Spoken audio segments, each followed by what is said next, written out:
ঝিনাইদহের হরিণাকুণ্ডুতে বসতবাড়ির আঙিনায় মিলল গাঁজার গাছ, আটক মাদক ব্যবসায়ী। ঝিনাইদহের প্রতিনিধি মোহাম্মদ রবিউল ইসলামের তথ্য ও ছবিতে বিস্তারিত।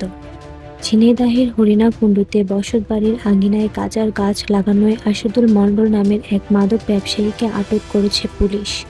গতকাল মঙ্গলবার ১৬ সেপ্টেম্বর ২০২৫ দুপুরে গোপন সংবাদের ভিত্তিতে হরিণাকুণ্ডু থানার ওসি মোহাম্মদ শহীদুল ইসলাম হাওলাদারের নেতৃত্বে অভিযান চালিয়ে আসাদুল মণ্ডলের ৩৫ বসতবাড়ির আঙিনা থেকে ১১.৮ ফুট উচ্চতার একটি গাঁজা গাছ উদ্ধার করা হয়।